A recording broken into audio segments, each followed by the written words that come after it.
The Drive Guys on Sactown Sports. Earlier this afternoon, we spoke with Scott Perry. And for those who missed that, we're going to have that again for you a little after 5 o'clock. So we talked to the current GM of the Kings, and right now, nice enough to join us, the guy who used to be the Kings general manager, used to be fill in the blank with the Kings. He did it all. He did everything, right? Yeah, other than start at the off guard, and he probably could have done that too. A Kings icon, Jerry Reynolds, with us. How are you today, Jerry? I'm doing good, guys. Yeah, I just started listening to you about 4 o'clock, and if I got any more excited after TC called in, I don't know. I like the draft, but man, I wasn't quite seeing all that. I have to say, Drapes, I know you're watching tape and trying to see Karolinko and Ramon, and I think you're going to have to watch a lot more tape, buddy. Dude, Jerry, I saw about 6 seconds there. If I blinked, I would have missed it, but I saw about 6 seconds on the tape I saw. Yeah, well, I think that's about right. I think you did good. But, I sure like the draft, and I think he's got some talent. I think you guys hit it. I think he's a Quinten Post. I like him better than Quinten. Truthfully, I think he seems a little more lively and can play a little more off the dribble. But whether he can shoot it quite as good, that may be that's to be determined. But gosh, a 7'1" guy that can stretch the floor and shoots it with confidence, which he did. Maybe he had more confidence than his percentage said he should have.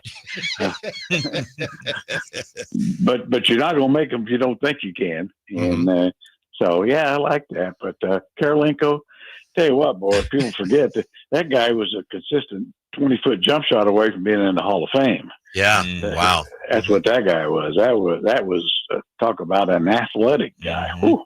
Jerry, before we get too much further into the players, and we can't wait to find out what you think of them, but I'm just curious, when a draft comes around, does it bring back memories of what you went through? I mean, you guys go through stuff in the scouting process and discussing players that, most of us aren't privy to. When you watch a draft, does it bring back a lot of those, we call it the war room experiences that you went through when you were running teams?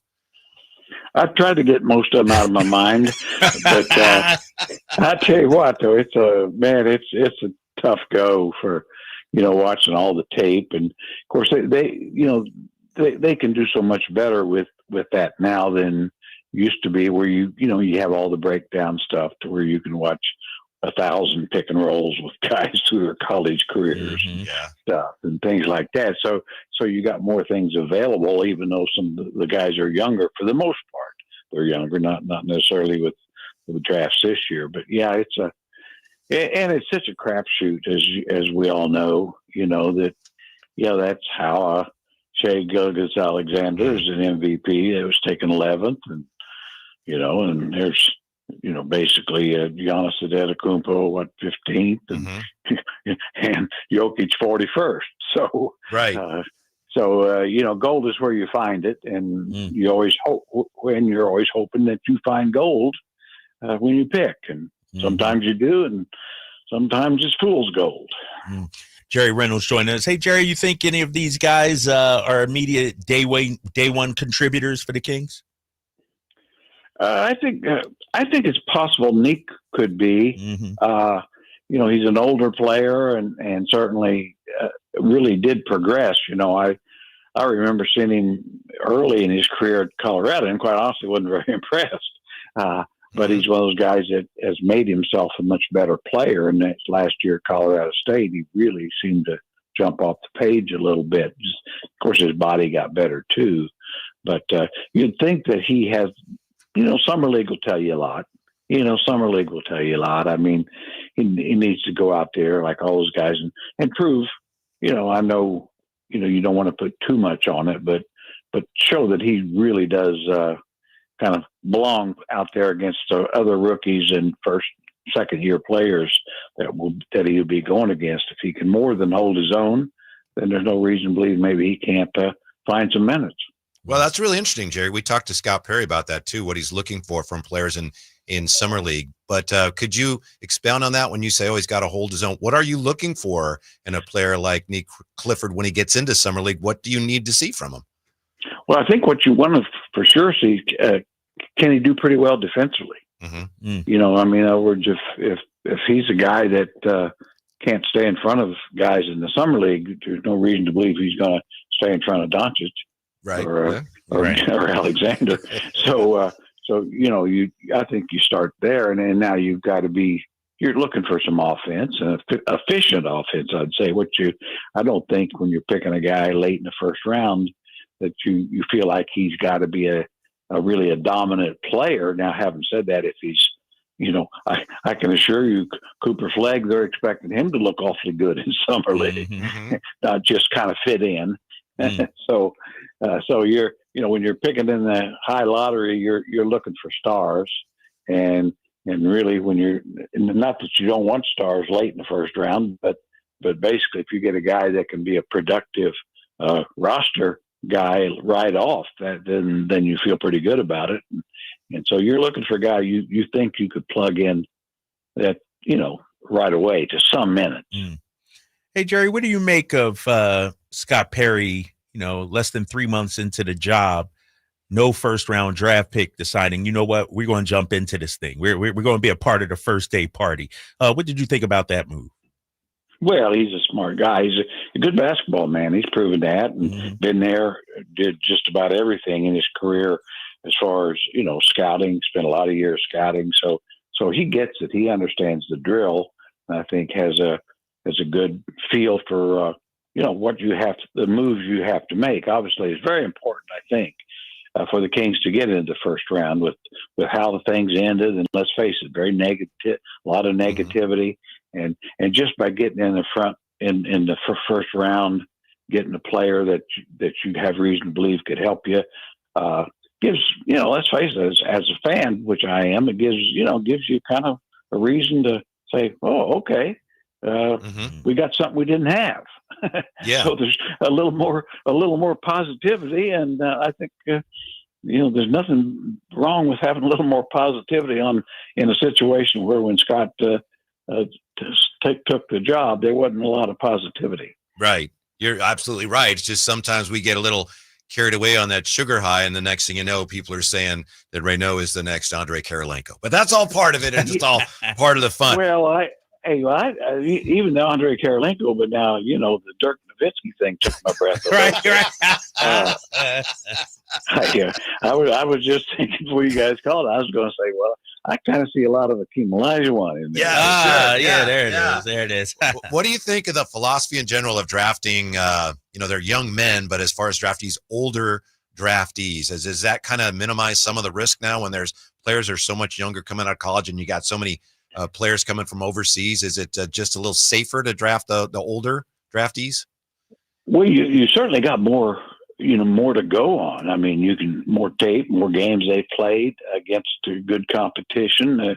I mean, I think, you know, obviously with the younger guys, you're always the 18, 19-year-olds. You're always betting on, boy, how good are they now? How good are they going to be? As if they're all going to really get a lot better, which they don't, as we know.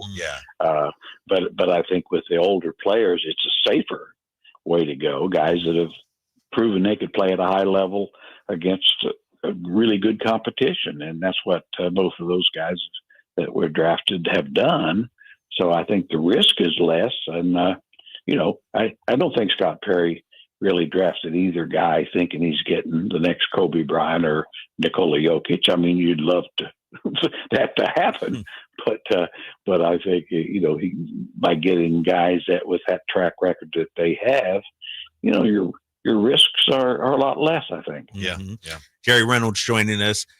Jerry, you know, Scott started off his tenure here talking about the need for a point guard.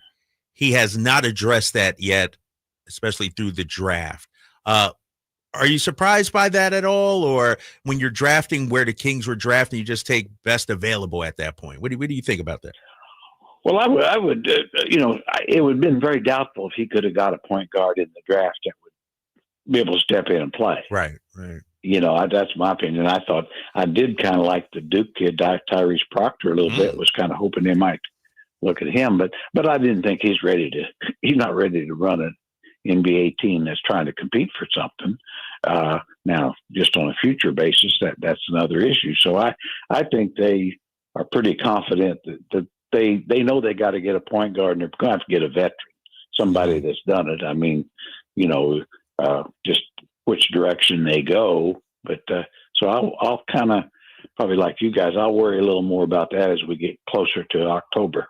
Can we ask what your opinion would be of? I know Sam Amick has suggested the Kings have been in discussions with a guy who's still talking to his current team, or the team he played for last year, Dennis Schroeder. What do you think of the potential fit of Dennis Schroeder with this team? Well, he's better than they have at the moment, but I'm not a big fan. He'll be 32 pretty soon. I would certainly like, for me personally, if they went the Tyus Jones route, I'd be happier about that. The money and what you have to give and all that sort of thing plays in. I'd certainly, even though probably Ty Jerome can't do some of the things Schroeder can, but at least there's reason to believe he'll get better. And that's my guy. I guess put me down as being a little wary of the 32-year-old. I mean, I understand that he's got a couple of good years left, probably solid years, but there's a reason he's been on, how many teams is it? About 7 or 8? 12, I think, right? 12. Okay. Yeah, he is it? So wow. Who, Schroeder? So he's been around. So we know that half the teams in the league don't think he's the answer. Oh, now that's where I'm going to push back on you, Jerry. Okay. Or I'll look at it, half the teams in the league think he's the answer for a stopgap to get us to the answer. He's a guy, nice veteran, can fill in, run the ship, hold the fort down, if you will. I think that's not a bad way of looking at it. I couldn't disagree with you too much. I mean, but hey, on that basis, I'd just soon have Russell Westbrook if you're going to say hold the fort for a year. Give me a, I know who he is, but I mean, that's a baller. I just enjoy watching a guy try so hard every play of every minute of every game he's in. I think a guy like that would care, just rub off on some of the guys. Dennis Schroeder, by the way, according to this information, 9 teams in 12 seasons. That was a 12-year. No, but he had one he didn't play. Oh, remember who was it he got traded to and didn't even play one game for that team? Let me see here. Raptors, Rockets. Did he play for the Rockets on there? For the Rockets? Raptors. I thought it was one team he got traded and didn't even play because 4 games. Or no, he played about 15 games for the Rockets in 1 year. Oh, okay. So, anyway. All right. Jerry, I want to ask you about another comp here, and I'm sorry because I know we get goofy with these things. And I think even Scott Perry, among others, talked about the comparison between Nique Clifford and Doug Christie. And Nique Clifford said he has heard that. And then I saw some website said that Raynaud is like Brad Miller with a better 3-point shot. Just because, we all around here have some point of reference with those guys. Do either of those comparisons make any sense to you?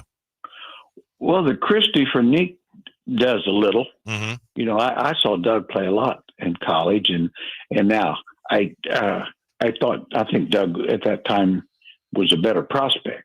Had he not had some knee issues, he'd probably win a top 7 or 8. Wow. So he slid because of some injuries, because he was a big time athlete who really had some playmaking skills then. Having said all that, I mean, people do forget, or I don't, but that really it took Doug probably 4 years and 4 teams to really find his niche. So that's kind of the old, the old head kind of remembering. It's like, that's not a bad thing, but then if that's your comp, don't expect him to come in and be Doug Christie of 2000 Kings. I mean, he wasn't. That Doug Christie wasn't available when he first came out. It took a while to get there. Interesting. And Doug would be the first one to know that, but that doesn't mean that Nique's not a good But I think it's a reasonably good comparison. The only difference I see, what little I've seen of Nique, is Doug had a better handle, just clearly a better handle. Okay. Jerry Reynolds joining us. Jerry, all right, so we got the rookies coming in. We see what the roster is right now. Are you of the belief that wholesale changes don't need to be made? You know, there's been talk, DeMar, Malik, Sabonis. What do you think about the prospects of running this thing back with the rookies and then adding the point guard? Well, I'd like to see, I think it's going to be tough to be a lot better if you don't make one, significant trade, I think, because the West just got better, and, I just was watching the show the other day. They had the Vegas line on the teams in the West, and they had the top 10, and the Kings weren't on it. Mm-hmm. So just on that basis, I'd say, the people who bet money for a living aren't high on the Kings' chances as they stand. Mm-hmm. And so on that basis, I like the draft. I like everything they're doing right now. I like the coaching staff. But I think the roster itself, running it back, you might get a couple more wins. But that's not going to feed the bulldog, is it? I wanted to ask you what you thought of what's going on with Ace Bailey. And apparently, he wasn't happy with being in Utah, but the Jazz announced today that, he's going to report. We're good. Windhorst said today that, Danny Ainge and his son were not going to back down. They made it clear to Ace Bailey, this is where you're going to play. We're not going to, negotiate. What do you make of that as somebody who's been through that? And does that remind you of, the Kobe situation where you were going to draft Kobe if he was available?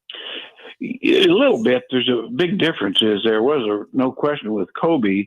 We knew for sure that, he could speak Italian. He'd grown up in Italy, and he was prepared to go over and play.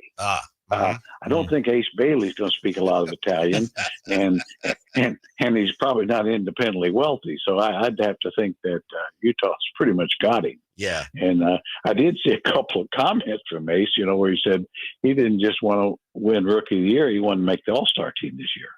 And I thought, that's pretty good for a guy that. Second best player on the team that had a losing record in college. You gotta have lofty goals there, Jerry. I'm with you, Kyle. You gotta have we don't let reality or common sense slip in there at all. Jerry Reynolds joining us. Hey, Jerry, Cooper Flag #1. Is he making an immediate impact in the NBA? Does he, come in and make Dallas a contender, you think? I think he's going to be a really good player right away, but I'm quite not, I'm not sure that I see a guy that's going to be a 20-point, 8 rebound, 5 assist guy on that. But I think he's got so much athleticism and skill and competitive spirit. It'd be hard for me not to see him being a starter and a key player on a winner, a big winner, and I think if they're healthy, that's also the key. I mean, Kyrie's health is probably more important toward winning than Cooper Flag is right now. That's what I'd say. Mm-hmm. In your opinion, Mr. Reynolds, is the backcourt for the Kings getting crowded to the point where there aren't enough minutes for players that you'd want to play, and that maybe you'd be looking to deal somebody from that collection of backcourt players? Well, there is something to the fact that I don't know how many two guards you do need. I think the Kings have probably got all the quota they could possibly use there. So I think that, and they've got some assets and they've got more guys in some positions than they need and not enough in others. How's that? So they still, it still needs to be balanced out. And you guys like me, Scott Perry knows exactly that better than any of us, and so. They've got the summer to kind of work that out, but this team obviously could use, it'd be nice if they had even a more proven long wing as well as a point guard. And so, like I say, you like the draft, but I don't think you really want to count on the draft, whether it's Dallas, even with Cooper Flag or anyone else, to make that rookie. I mean, there's not many Magics and Birds and Jordans and LeBrons. There just is. There's not. Yeah. Or even Karolinko's for that matter. Not a lot or of even him. Karolinko's or Dirk Nowitzki's. I mean, Dirk wasn't that good as a rookie, by the way. And that's true. it was into his third year before you started seeing the real Dirk Nowitzki. Mm-hmm. So, and, as the comparison to Brad Miller, I might add, Brad ended up wasn't drafted, and he played in Europe for a couple of years. Okay. Okay. Yeah, I mean, he made his way and was a terrific player. We all know that, but so. But you've told me, Jerry, you've told me you thought he was like the human changeup. He was successful because he was so slow. The human knuckleball. Yeah. He fooled guys because he was way slower than they thought he was. And I mean, he had the ability to get his shot blocked from any angle. But Brad, I mean, really though, Brad was he was just a terrific perimeter center. Yeah. Not that he shot threes because he was such a great shooter and passer. But his post game, I mean, I used to kid him. I said, I don't know if you could, post up. If there's a guard in the league, you could post up. But he said, well, I won't try then. That's it. So don't. So anyway, those comparisons. I mean, they're interesting as we know. And like I say, I sure like what they've done, and I think there's a chance it's going to work for them, the rookies. But if they're going to be a better team, the draft is probably going to be secondary to how much they improve. Hey, Jerry, where are you running Devin Carter? What is Devin Carter this season, you think? I want to, I would sure hope that they trot him out there in the summer league and try to see if he can run the team. I mean, I think there's some potential there. His rookie year it wasn't his fault, but it just didn't go like it should have. But you saw the competitive spirit, and I'm pretty sure Scott Perry's going to, when he sees Devin, playing D and working hard and he's fearless. I just think if there's you're not going to find a diamond in the rough if you don't kind of scrape off the dirt and look at it a little bit. Mm-hmm. And I think summer league is so important for Devin Carter, and you might have there's a reason he was picked 13th, and most of the teams and guys that I talked around the league thought that he should have been, if not higher. Mm-hmm.